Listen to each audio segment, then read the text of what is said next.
Hey everybody, this is Josh Paul, host of the Small Marketing Teams podcast. I'm really glad that you're checking out the show today. If you're trying to grow your business and you're not a household name or a well-funded startup, you need to do things differently, and that's what we get into on this podcast. If that's you, go ahead and click subscribe on the screen right now so that you'll get notified when we put out new tips, new tutorials, and new advice for small marketing and sales teams. Small Marketing Teams, Episode 9. You're listening to the Small Marketing Team Show with Josh Paul, the podcast where you'll learn how to achieve big growth without a big budget. Hello and welcome, ladies and gentlemen. Thank you for tuning in today for session number 9 of the Small Marketing Teams Show, the podcast that marketers, salespeople, and business owners rely on each week to learn how to do more with less. I will teach you how you can grow your company without a big budget and without the big teams that we associate with marketing today. Whether you are the only marketer in your company and you're also the salesperson and the CEO and the person who does payroll, or you have a marketing team big enough to have its own NCAA March Madness bracket, you are in the right place. I'm your host, Josh Paul. Let's get started.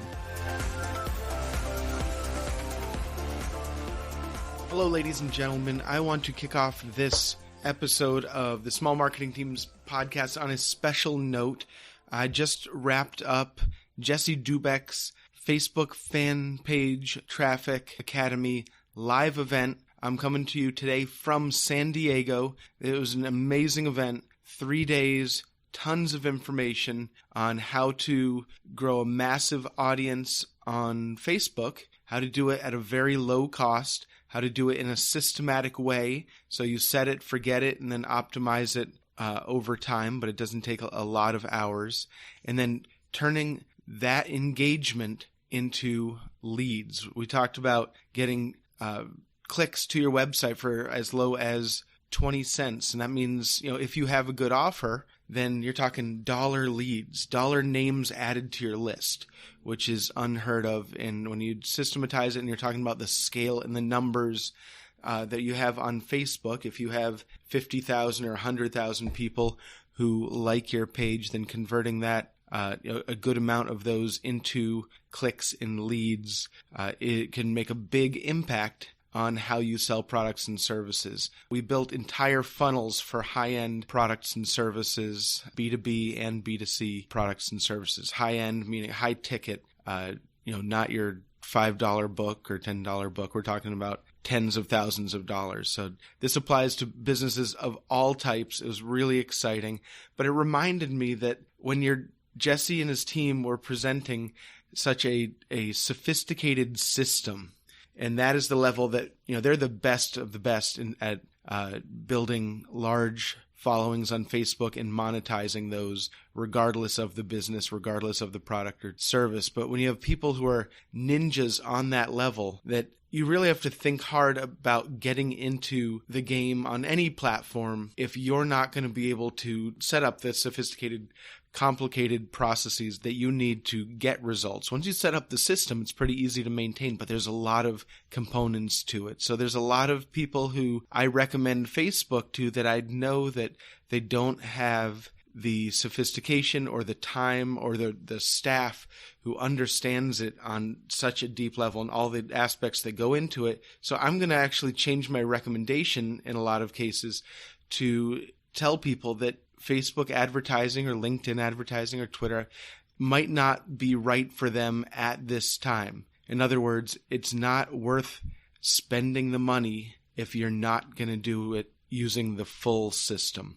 If you're just going to run ads and target some people, it's probably not a good use of your resources. You either need to implement the system, learn the system, and get the people who can manage the system, or put your money in other places. So as a small marketing team, as someone who cares deeply about helping people grow their businesses without a big budget and those companies without a big marketing team, I want you to know that it is okay not to participate and not to promote your business on channels that you are not in a position to fully take advantage of. You don't have to be everywhere all at once. And even though people are crushing it on Facebook, I was in a room full of them this weekend, you don't have to be there if you're not ready to be there. It amounts to a waste of money if you don't do it right. So steer clear if you're not ready to do it, if you don't have the capacity to do it. And I strongly recommend checking out Jesse Dubeck's stuff. I'm looking forward to revealing more about what I learned in upcoming episodes. On that note, let's start today's session. Ladies and gentlemen, I want to take a few seconds to thank you for listening to the Small Marketing Teams podcast. I bet you have friends, colleagues, or family members who want to grow their businesses, but don't know how they can do it. I'd like to invite you to share this podcast with them if you think they'd find it useful. The good news is that I've made it really easy to tell people about the Small Marketing Teams show on your favorite social networks or through email. Simply visit smallmarketingteams.com/share for one-click sharing options that you can do from your computer, tablet, or phone. Thank you so much for your support. Okay, ladies and gentlemen, Q&A time.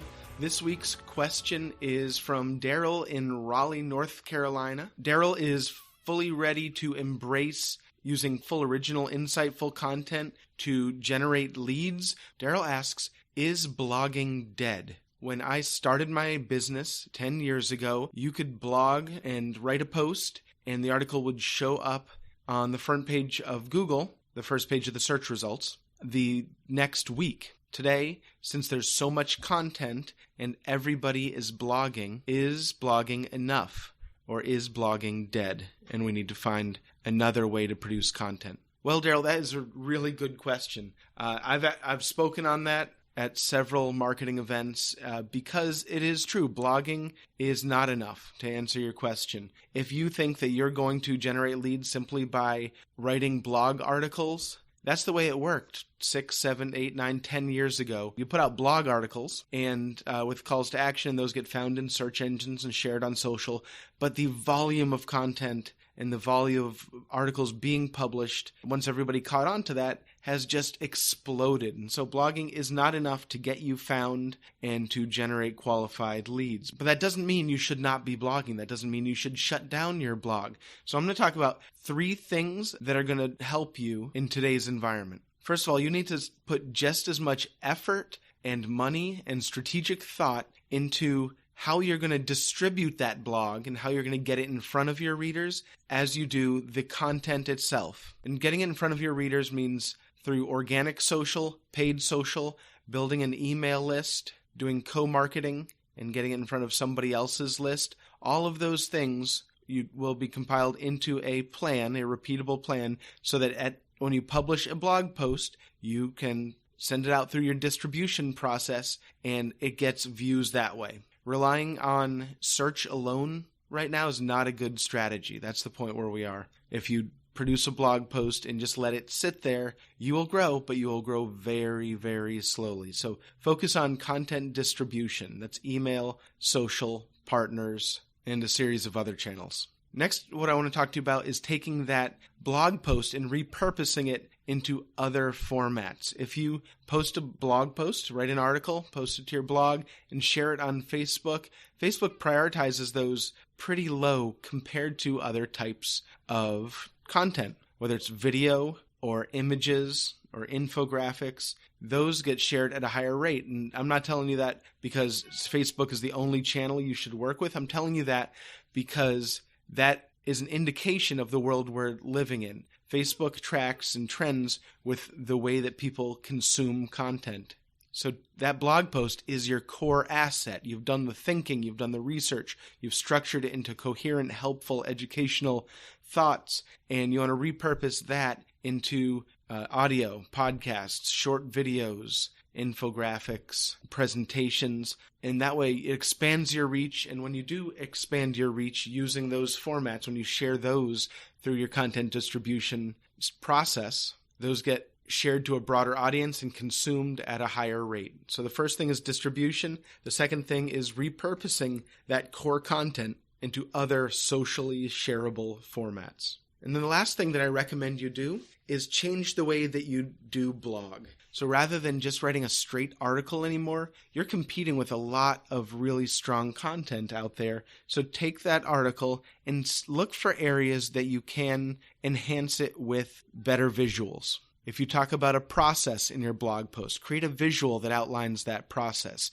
If you talk about data, include a chart. If you talk about a complex concept, include a diagram that lays out that concept. And so break up your article with visual representations of that information. That creates a stronger blog. Another easy way to do that is take your blog or blog outline, turn it into slides because you've repurposed it into a SlideShare presentation anyway, but take those slides, export them into images, and then embed those images throughout the blog post. Embed the images that have a quote or a concept or a overarching theme, and embed those throughout the blog post. It just gives it the appearance of looking like a stronger, more well thought out, more authoritative blog post, and in turn people will link to it and share it at a higher rate. So blogging is not dead. Blogging is actually really, really important, but the way that you approach it needs to change. The first is create a content distribution system for that blog and focus on that and optimizing that and getting it in front of your target buyers. The second is taking that core blog information and repurposing it into other formats that people are consuming at a higher rate right now. And then the third is take that blog post and make it a stronger, more authoritative piece by adding visuals to it. And it could be cartoons, it could be, you could embed video, you could create graphs and infographics, but one is probably not enough. You need to do it at least, I think, for 3 different concepts in your blog post, and that should be baked into your blog production process. So going forward, your blog post isn't done when the last paragraph is written. It's done when the visuals are added and it is published. So if you do those 3 things, Daryl, you're going to be far ahead of the pack and ready for this new era of the way that people find information online. Good luck.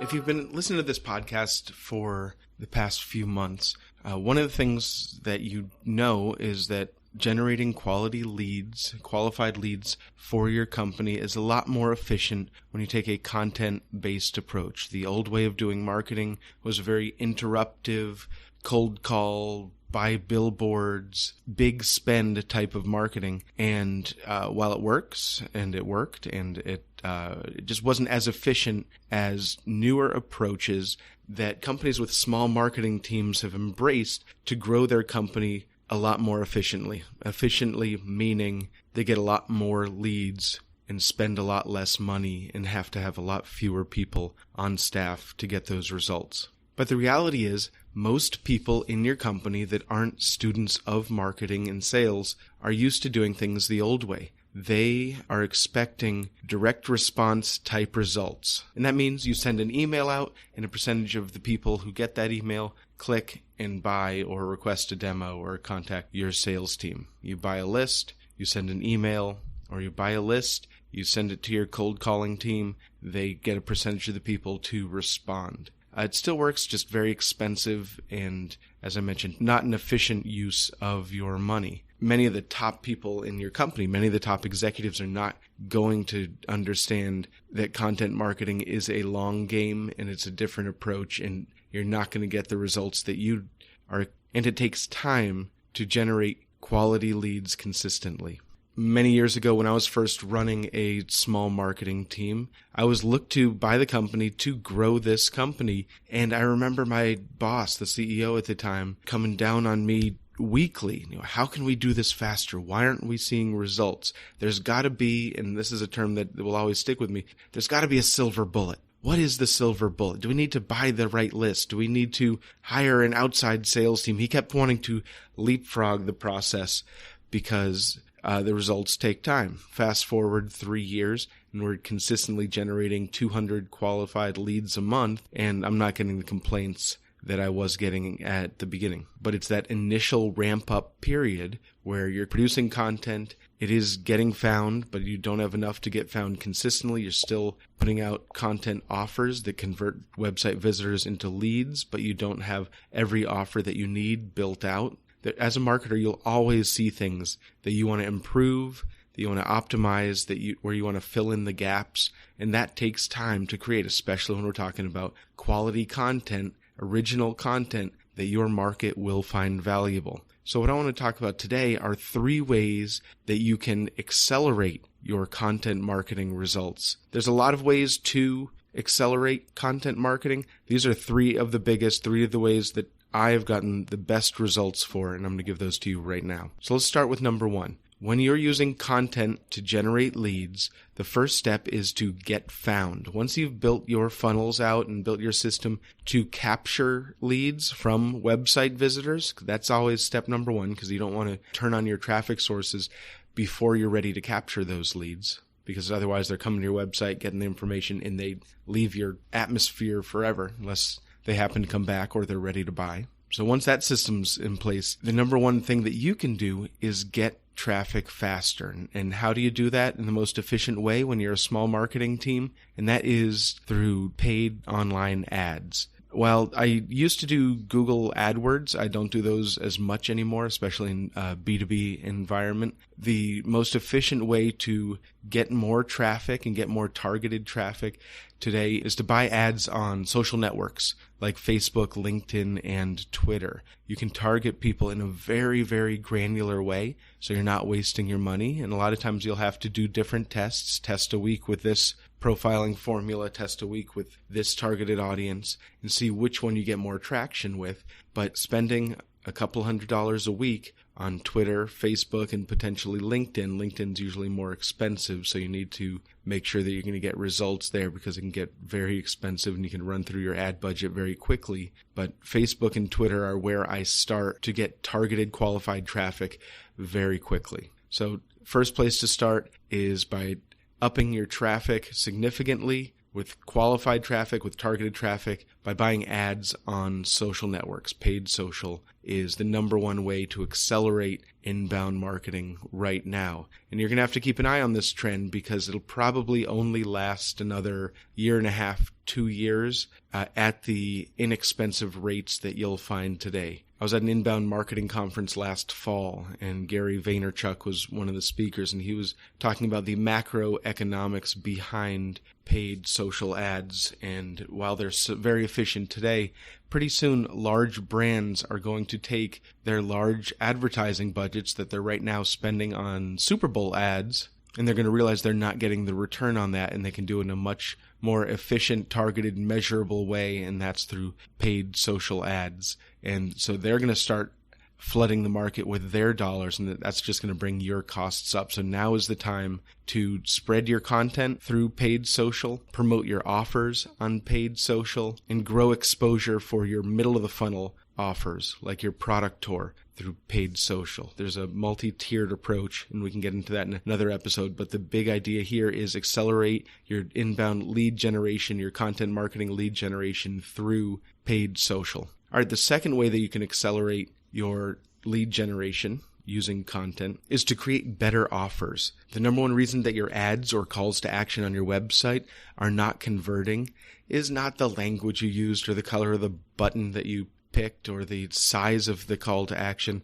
The number 1 reason is the offer itself. You want to create an offer that is so invaluable to your target audience that they must download it. If the minute they see it, they're like, that is exactly the problem I want solved. That's exactly the area I want help in. And this looks like the step-by-step guidance that is going to get me there. So create better top-of-the-funnel offers. That's the educational offers. They're going to show them exactly how to do something, and create better, easier-to-consume middle-of-the-funnel offers. Those are the product tours and the process outlines and pricing information. Create more of those, create better offers, so that when people do find you, whether it's through your paid promotion or by finding your website or your blog through search engines, you will convert more website visitors into leads. And the third approach that I've used to accelerate lead generation in my content marketing strategy is through co-marketing. A lot of times, one of the biggest challenges that companies face is they don't have a big list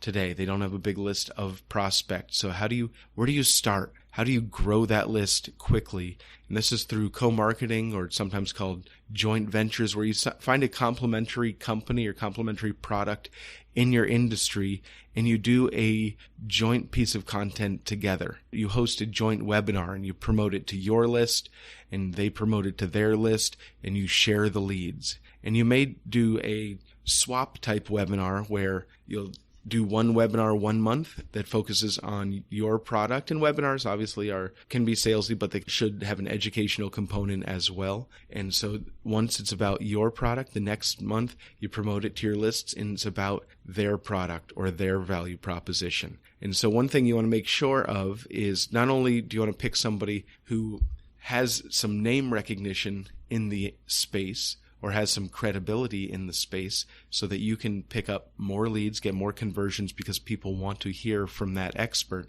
But you also want to make sure before you get started that they are committed to promoting the content or the webinar to their list. You don't want to be the only one who's promoting this webinar and you feel like you've begged somebody to do this co-marketing with you and then you're the only one promoting this and you're essentially promoting them. You want to make sure from the get-go that they're promoting it on their side, you're promoting it on your side. Agree to a promotion plan, agree to a timeline, because it does take some time and coordination to co-create this content, but it can be a great way to be proactive in accelerating the results you get from your content marketing lead generation efforts. You're utilizing their reach, you're utilizing your reach, both companies benefit, and it's something that you have control over. You're not just waiting for the leads to come in. And once you do this once or twice, you'll say, you know, this works. Let me make this a standard part of my system. So once a quarter, once every 2 months, plan on reaching out to a partner and doing a co-marketing campaign based on a jointly created piece of content. So there you have it. Those are my best secrets for increasing the velocity or the speed in which you're generating leads when you implement a content marketing strategy. Sometimes it can feel like you're just waiting for people to find you, but that doesn't have to be the case. You can implement a co-marketing approach where you reach out to complementary companies in your space. You can create better offers and more compelling offers so that the people who do find you convert at a higher level. And the number one trick that I use is to increase the flow of traffic to your offers and to your website by just spending a little bit of money each day on paid promotion through social networks. And make sure you do it in a very targeted way when you're building those audiences. If you can niche down those profiles to exactly who your buyer is, then you're going to see big results without spending a lot of money. And that is what it's all about here on the Small Marketing Teams podcast. Increasing your lead flow, getting you more customers without spending a lot of money and without hiring a lot of people. I want to thank you for joining us for today's episode of the Small Marketing Teams podcast. Please leave a rating and review on iTunes. That would mean the world to us. That is how we're going to spread this movement, and we want you to be a part of it. And don't forget to go to smallmarketingteams.com to sign up to receive special notifications about upcoming episodes, as well as free tips and guides specially designed for small marketing teams. That wraps it up for this session. Have a great week, and thanks for downloading.